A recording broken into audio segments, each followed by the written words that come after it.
Ah, yes, Amy Horton is at it again, gentlemen. She wrote another post that shows us how insufferable she is, entitled, "I say I want a good man, but the idea of dating a mature guy scares me." Now, this post grabbed my attention because the title alone verifies exactly what I've been saying about banana gobblers who run up on guys who treat them well. And that is, the better you treat a banana gobbler, the worse she'll treat you. Why is this, Donovan? This confuses me. Why don't women reciprocate good treatment? Why do they adore men who treat them poorly, but then turn around and ruin the lives of men who treat them well? Well, the answer is simple. Despite what they say out loud or on social media, girls who sleep around know they're not worthy of being treated like a lady. They are keenly aware that outside of the pleasure they provide men between the sheets, they are completely useless to high-caliber men. For this reasons, they tend to gravitate toward the men who treat them like garbage, cheat on them, and disrespect them. They know they deserve this behavior, which is exactly why they just can't get enough of these guys. My guys are always asking me, why do women chase these D-bags and a-holes all the time? Why are these girls so loyal to guys who treat them so badly? Now, before I discuss this any further, let me remind you that the release of Relationship Foundation Fundamentals is just 1 week away. That's right, guys, exactly 1 week from today, I am dropping my signature long-term relationship course. This course will teach you the ins and outs of building a rock-solid foundation upon which to build a great, long-lasting relationship. The lovely and talented Devin and I will instruct you on how to lay the groundwork to drastically increase the odds of success in a long-term relationship. And remember, all enrollees will get access to our week-long Relationship Foundation workshops, where Devin and I will answer all of your questions about creating an infrastructure that will help to foster and cultivate a healthy relationship. Plus, you're getting a crap load of bonuses. The first bonus is the audio and ebook versions of the publication that will give you the kind of understanding about the modern dating market that will help you to weed out the kinds of women to stay away from, the 49 Laws of Sharpe. Next, you'll get the audio and video version of my 25-hour game and seduction course, How to Master the Game. Then, you'll get the guide that will help you to pass shit tests with flying colors, the Ultimate Shit Test Guide. All of this is a $500 value, but I have yet another bonus to announce. In addition to all of the unbelievable bonuses so far, all enrollees will receive the Gold Digger Guide. The Gold Digger Guide will help you to eliminate the kinds of women who are only after you for your money. Yes, your financial status is important, but when that's all a woman is after, she is going to cut bait as soon as she gets her pound of flesh. The Gold Digger Guide will make it damn near impossible for these kinds of women to get their hooks in you. So this is another $200 value, absolutely free, and I still have 2 huge bonuses to announce, one of which isn't even available on tsracademy.com yet, so stay tuned for that.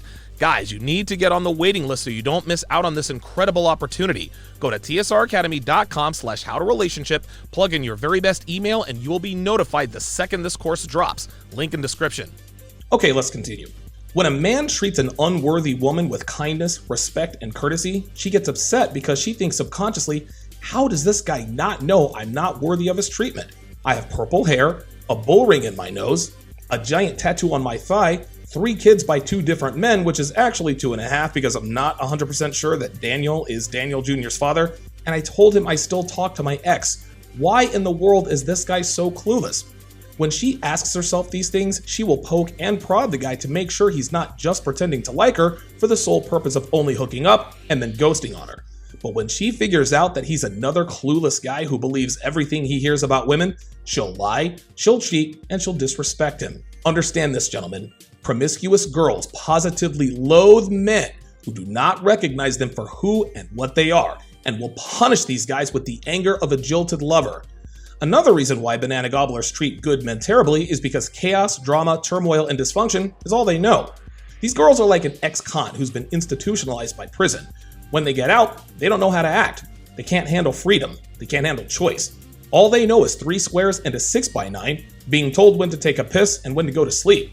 So they re-offend in order to go back to the environment they're the most comfortable in. Girls are exactly the same way, guys. All they know is getting treated like garbage, being verbally and sometimes physically abused, getting cheated on, and constant turbulence. So they re-offend, if you will, to get thrown back to the men who use and abuse them because despite the physical and mental wear and tear, it's what they're the most comfortable with. This is exactly where Amy Horton finds herself today. She's just been given parole, and because she's not sure of what awaits her on the outside, she's anxious. She has no idea how she'll respond to good treatment from men. And she's scared, guys. She said so herself in the title. She couldn't handle freedom in her 20s, which is exactly why she was sent to prison in the first place. So let's break this down. She says, quote, I talk a good game about how all I want out of my romantic life is a grown man with focused ambition and emotional maturity. When it comes down to it, though, I'm terrified to actually date someone like that because it brings up all my insecurities and fears. Here's why I have a hard time practicing what I preach. Number one, I'm not used to mature guys. I've dated very few men in my life, she says, and a whole lot of boys. It's been a long time since I've dated anyone for any length of time, so I'm out of practice. If a man who has his act together actually indicates that he wants me, I'll probably run away terrified. You see this, guys? Amy Horton is literally telling us that she is going to run away terrified when a man who has his act together indicates that he wants her. This is your answer, guys. This is the answer for the guys who ask, why did she all of a sudden just ghost on me? I'm in great shape, I'm driven, I have goals, I know how to handle women, and I don't tolerate the shenanigans of any of my women. I listened to Donovan's 7-hour course, How to Build a Quality Woman from the Ground Up, what you got at donovansharpe.com/courses, and have done everything that course instructed me to do. And because I followed that advice, I have a rotation of women who all want to be with me. So if I'm this so-called high-value guy, then why did the girl I start to like the most just up and leave? Amy just answered that question for you. She also gives herself away as a bona fide banana gobbler by telling us it's been a long time she's dated anyone for any length of time, and that she's out of practice. This means she's been sleeping around for so long, she doesn't know how to conduct herself in a committed, monogamous relationship. When guys wonder why a girl who says she wants commitment but can't understand why you don't want her texting her ex, going to the club, or being on social media, it's because she's been passed around for so long her brain has been rewired to think that her promiscuous behaviors are normal and healthy. So here's lesson number one, guys. Never commit to a woman who tells you she hasn't been in a relationship in a while. Now the reasons are obvious, and I discussed this at length in Womanese 101. Reason number one, if she hasn't been in a relationship in a while, she has exponentially increased her body count during that time. The second reason is that her relationship mentality has atrophied, meaning it will be very difficult, if not impossible, to rid her of the behaviors that kept her on the bed hopping spree for so long. Gentlemen, do not waste your time with girls like this. Use them for bedroom fun, then throw them back to the next guy when you're tired of her. Number two, I don't like feeling out of control. She continues, as much as I detest dating immature dudes, there's obviously something there that appeals to me subconsciously. I think that I have a need to feel like I'm in charge of romantic situations. It dates back to my childhood issues, I guess. I want to keep the upper hand. This makes absolutely zero sense. But before I tell you why, let's take a minute here to translate some of the language Miss Horton is using here. Because she's using words and descriptions that are purposely misleading, which indirectly dilutes what's really happening here. She just said immature dudes. And earlier she said mature guy, which is obviously the opposite. She also used the word boys and men to describe immature dudes and mature guys. She wants us to believe that she means she's been dating younger guys who are immature and don't know any better, as opposed to older men who have themselves together. But the difference between the two isn't age or maturity level. Oh no, the difference is bad boys versus high caliber men. That's it. Like most women, Amy jumped into bed with the bad boys in her 20s and shunned the men who were good to her. Now, she did give a few men the old college try, as she told us earlier when she said she's dated very few men. But because she was following Sheryl Sandberg's advice on how to date, she put these guys on ice so she could continue having fun with boys. So when Miss Horton says boys or immature guys or dudes, she's talking about the bad boys, the guys with tattoos who treated her like garbage and passed her around. When she says mature men or just uses the word men, she's talking about the guy who she now realizes had their act together when she passed them up in her party years. So getting back to number two here, she says that even though she detests dating the bad boys, which is sleeping with bad boys, because remember, she said she hadn't dated anyone for any length of time for a while, she admits that something draws her to these guys. But she says that being in control is what keeps her coming back, so she's either ignorant or she's lying. Girls hate being in control, guys. They think they want to because feminism tells them to be control freaks, and they want all the accolades that come with being in charge and being a leader. But women aren't equipped for leadership, nor can they handle being in control. Amy was never in control with the bad boys, and neither was any other woman, which is one of the main reasons why girls can't get enough of these guys. No, they certainly don't like not being in control, but they are turned on by the men who are in control. Your woman's not going to like a lot of the things you say and do to keep her in line, but trust me when I tell you, she respects him. The bad boys, they weren't afraid to piss Amy off. She couldn't control them with sex, and she was unable to manipulate them. She couldn't control these guys, and that's why she stuck around. But what she doesn't know is that she'll never have the upper hand with high-value men. She has no idea that any man she feels like she can control and have the upper hand with is a man she will never be able to respect, and she'll be right back to square one when she cheats on them with Dave, the unemployed garage band guitar player who may or may not have an outstanding warrant because he owes back child support to 5 different women. I have, she says, an unhealthy familiarity with dating bad boys. She continues, it might not be a good thing, but it's what I know. I understand emotionally stunted and immature men, and something in me wants to take care of them. A friend of mine once told me that I have a savior complex, and she's not wrong. I know that it's not my responsibility to fix guys, but old habits die hard. This is a typical flaw in female nature, especially now because women sleep around as a matter of habit. What I'm talking about here is women being attracted to men they think they want to fix. Here's how it usually goes. They start sleeping with a bad boy. The bad boy cheats on her, calls her names, treats her like garbage, the whole nine. Now we all know the worse you treat banana gobblers, the better they treat you, which means that eventually she will fall in love with that bad boy, as they always do. So now she's invested emotionally and starts entertaining thoughts of a long-term relationship with him. And because today's women want beta behavior from alpha males, they try to change or fix him so they can satisfy both sides of their dualistic dating strategy, also known as good genes, good dad. But what women don't understand is that if they're successful in taming the wild stallion, she will lose that visceral attraction to him because number one, he's not the same person as he was when he met her, and number two, she realizes she can control him, and women are not turned on by men they can control. This is a paradox that so many women find themselves in all the time, but because women are grossly unaware that they destroy anything and everything they have sole control over, they can't help but to nag.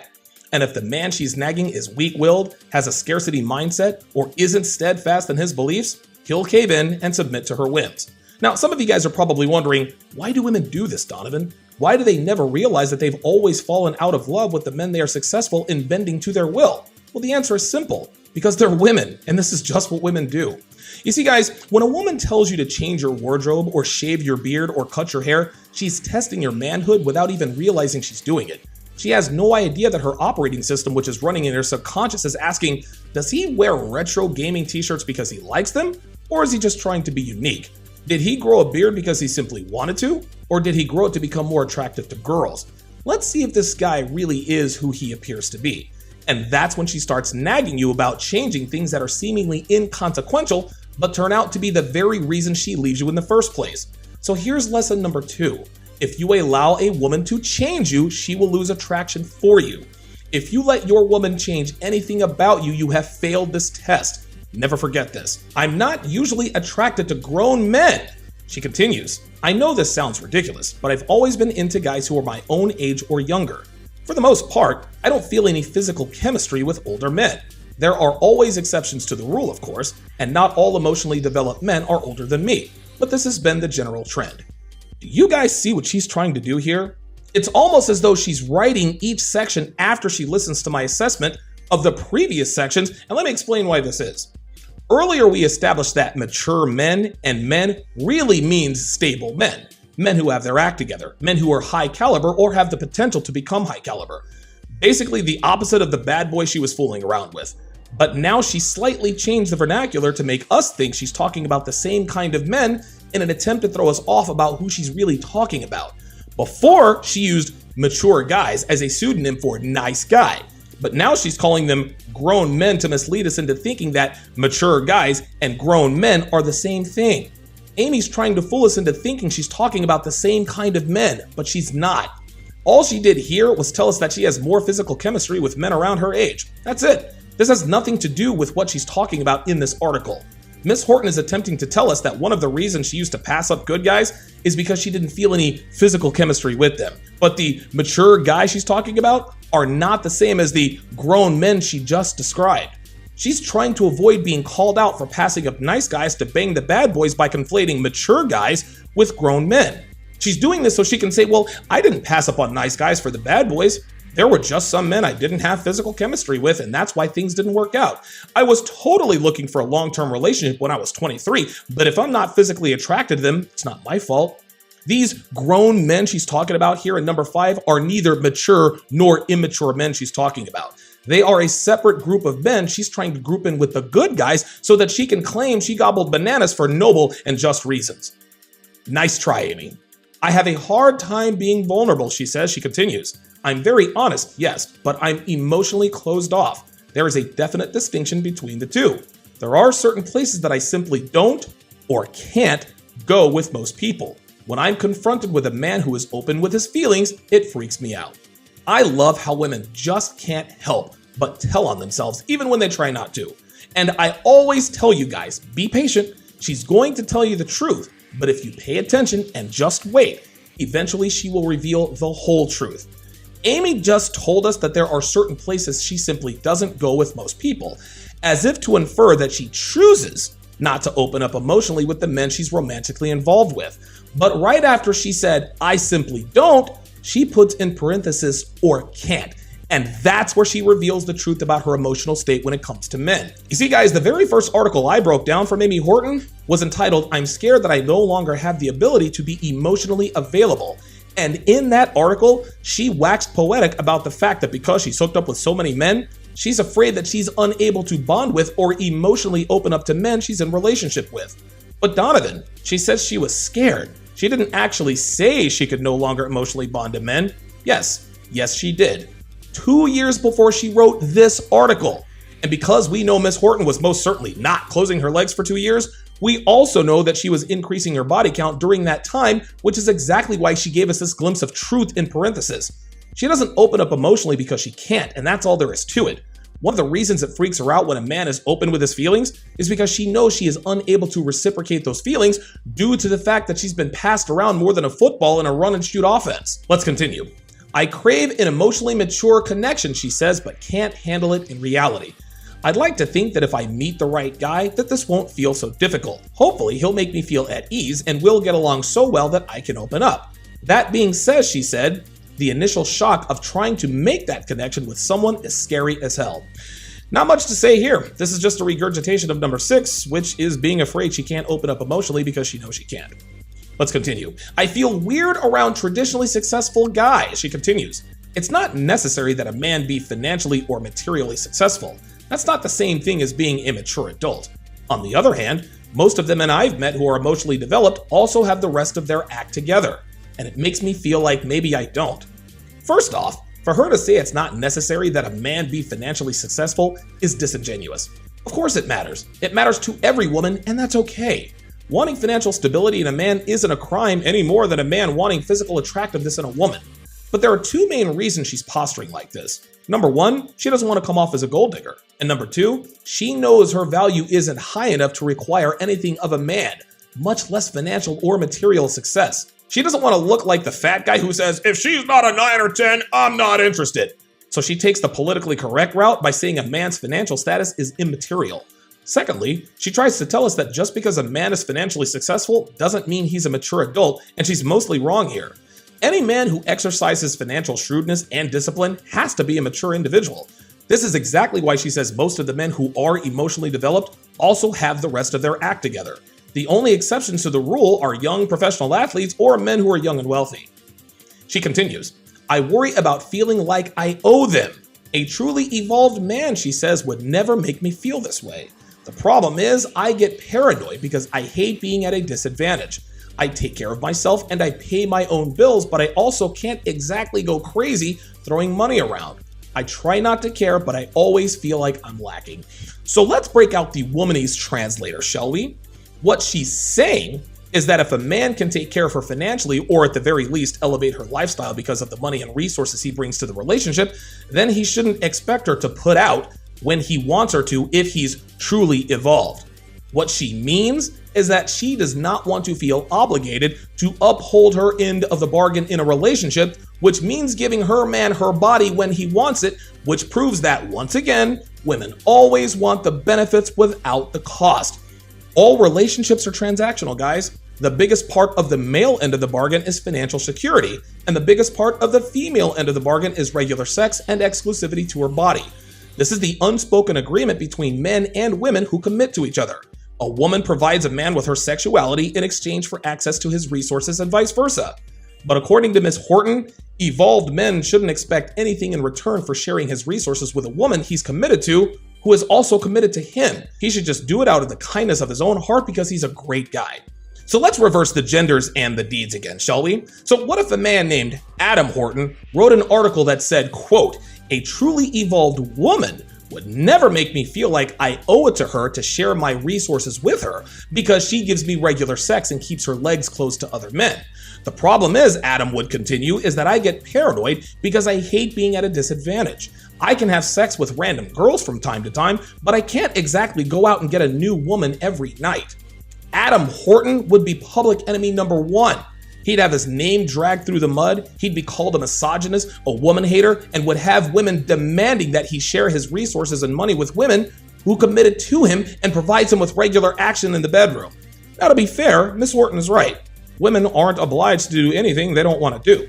If they don't want to give it the booty on the regular, they don't have to. If they don't feel like they should have to give their men their bodies whenever they want it, nobody is holding a gun to their head. But on the other side of that coin, men are not obliged to do anything either.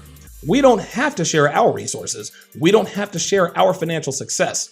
We don't have to provide for women if we don't want to. But here's the crux of the situation. Women in relationships still feel entitled to a man's resources even if they stop having sex with them.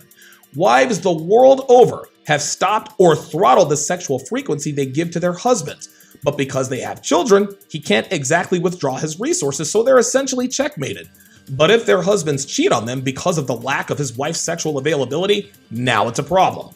A wife can close her legs and expect the husband to uphold his end of the bargain, but if a man cheats on her because she's withdrawn her sexual availability, she loses her mind and cries the typical rhetoric, "Men are dogs, men cheat, men can't be trusted." Here's something else. If a girl's boyfriend were to go broke or lose his job and her lifestyle gets downgraded because of the financial decrease, she leaves. But if a man decides to leave because his woman isn't giving him sex anymore, he's vilified as a philanderer and an adulterer.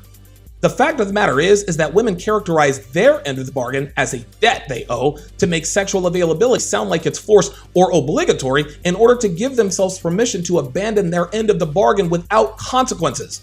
They feel like they have a right to enjoy a man's resources even if they stop giving men their bodies, but then turn around and demonize men if they withdraw their money and resources or find another woman because his woman gains weight or stops putting out. So no, women don't have to do anything they don't want to do. But guess what, ladies? Neither do we. She continues, "I'm not interested in a standard lifestyle." Again, she says there are exceptions to the rule, but most mature men that I meet are pretty stable in their lives. They have good jobs and they want a steady relationship, and usually a home and a family and all the trappings. That just isn't me, but I don't want to end up with an irresponsible bum either. You know, a lot of women these days say they don't want to have kids or start a family. This isn't necessarily a bad thing. I've always said that just because you can doesn't mean you should, and that includes having children. Every man can be a father, but some just aren't cut out to be a dad. It's the same with women. Any female can become a mother, but not all of them are cut out to be moms. So Amy is just telling us that she doesn't want kids or a family. That's not alarming. Now, to her credit, at least she's being completely honest. She doesn't appear to regularly mislead men into believing she wants kids, then pull a bait and switch. Then she says she doesn't want to end up with an irresponsible bum. But what she fails to realize is that she's in no position to be picky. She's in her early 40s, not her early 20s. And what she just described in terms of the man she wants is a man who's well off financially, but doesn't want kids and lives a non-traditional lifestyle. Now, these men certainly exist, but they're not interested in long-term relationships with women like Miss Horton. They'll use women like her for one-night stands from time to time in case they're in a slump, or put them on their roster to maintain their abundance mindset, but they don't take these women seriously for anything outside of just sex. She can want a high-value man all she wants. It's not against the law. But I wanted to be the center fielder for the New York Yankees, and that ain't happening either. I hate to admit that mature men test my confidence, she continues. I like to think that I've made great strides in the past few years and that I'm fairly self-confident now. It certainly feels that way, until I come up against a guy who challenges me the way I see myself and also the way I see men. I can't take a position of superiority and I don't want to be inferior, but I don't feel equal. This is the inner conflict that feminists regularly grapple with. They're attracted to men who are superior to them, which is in their biological makeup, but they don't want to be inferior, which is the feminist programming. This is one of the main reasons most women today are completely confused.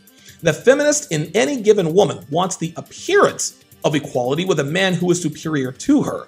But when they get with a man who is superior, they naturally feel inferior, which both arouses and baffles her. What Miss Horton is asking for is an alpha male who exhibits beta traits. She wants a high-value man who checks off all the boxes on paper, but wants him to dial back his power level to make her feel equal, and unfortunately for her, it doesn't work that way. A man in demand is never going to purposely make himself appear weaker or inferior just to appease his woman's insecurities about her value being lower than his. The reason women like Amy want to feel equal is because they want to maintain that abundance mindset. They like the feeling that comes with knowing she can upgrade anytime she chooses.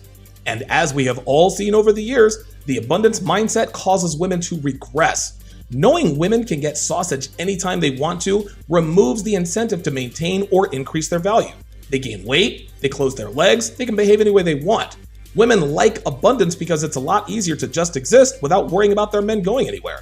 But when they get with a man who is superior to her, that abundance disappears and is replaced with scarcity. And even though women hate this feeling, it's good for both them and their men.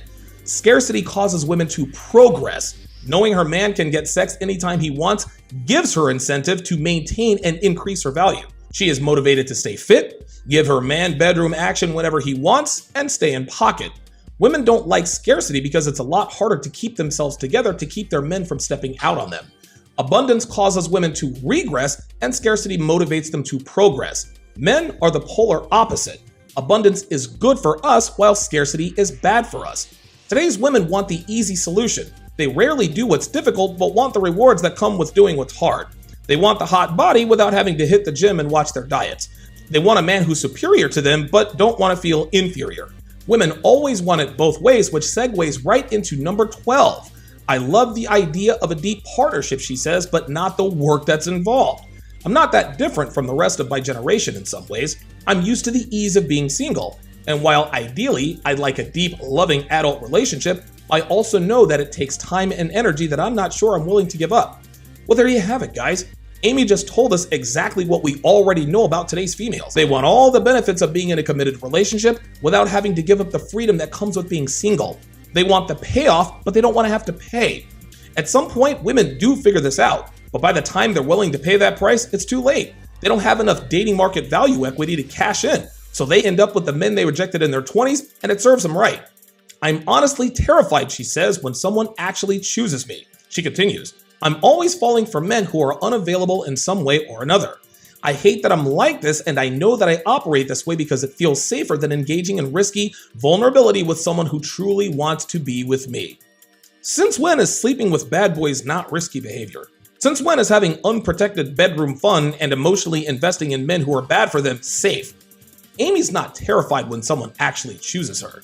She's not afraid of risking vulnerability because she's done that her entire adult life with the wrong kinds of men. No, what she's afraid of is the men she chooses not choosing her. That's what she's really terrified of. Women like her engage in risky behavior all the time. So pretending she's afraid of risks, that's a ruse to make us believe that she isn't risky, which of course is a telltale sign of a banana gobbler. And she knows it. I've been in love so long that dating a grown man baffles me, she continues. I've not had many mature relationships in my life. I've been in love and I've had serious boyfriends. But there was often an element of childishness in our interactions. We never really discussed our futures together or acted adult. Now I feel like I don't even know how to begin. This goes back to what I talked about at the beginning of this video. Most of her relationships have been with a-holes who treat her like garbage. Like I said, gentlemen, Amy's used to dysfunction. It's all she knows. This is why dating any other kind of man baffles her, because she honestly has no idea how to conduct herself with a high caliber man. Luckily for her, she'll get to stay in her comfort zone because high-value men will not go anywhere near her, which will make her readily available to the dudes who are more than willing to pass her around. And finally, number 15. I don't like to feel that my partner is more emotionally mature than me. This is the real kicker, she continues. If I find a fully open and emotionally vulnerable man to date, I have to then confront and deal with my own issues with exposing my heart. I don't know that I'm quite ready to go there, but then again, there's never an ideal time to face your fears. Okay, so once again, the heading has nothing to do with what she wrote in this section, which seems to be a recurring theme among these bold authors. But let's talk about what she pointed out here. If she does find a fully opened and emotionally vulnerable man to date, she's going to lose attraction to him. Women may like the idea of dating a man who is emotionally vulnerable because it looks great in TV and movies, but women never stay with these guys. Why? Because vulnerability is weak and women do not like or respect weak men. Guys, I'm here to tell you, Pouring your heart out to a woman and doing things like having cute little chats about your feelings over lattes and vegan shortbread cookies dehydrates her lady parts in a hurry. Women don't want this. They think they do, but they don't. I speak from first-hand experience, gentlemen. This is exactly why women don't stay with men who are emotionally vulnerable. And if they do stay with these men, they take advantage of their vulnerability because they despise weakness. So why on God's green earth would we as men purposely make ourselves weak and vulnerable to women when they've shown us time and again that they will take full advantage of and exploit our weaknesses and vulnerability? That's the equivalent of a boxer intentionally dropping his left hand against Deontay Wilder, who has arguably the greatest right-handed boxing history. What sense does that make? At the end of the day, women like Amy are scared to date mature men because number one, they know they're not turned on by them and don't want to end up with them. And number two, if they do run up on a guy who's worth a damn, they know he's not going to commit to her long term. And women simply do not handle rejection that well at all. Ask Robin Korth. All this fear is ego. Amy doesn't want her ego bruised when a man of value tells her, thanks, but no thanks, I'm not looking for anything serious right now, when she angles for a relationship with a man she actually respects and loves. But then finds out days later he's on a weekend getaway with the hot 21-year-old virgin who never met a recipe she didn't like, doesn't believe in putting a lock on her phone, and actually admits she likes doing things to make her man happy. She's even more baffled as to why she can't find this girl anywhere on social media. So guys, do you think women are actually starting to wise up about the way they date? Or do you think they'll just double down like Miss Horton has? And ladies, are you going to start looking at Amy Horton as a cautionary tale and heed the indirect warnings of her train wreck of a life? Or will you continue to hail her as a hero? Let me know in the comments.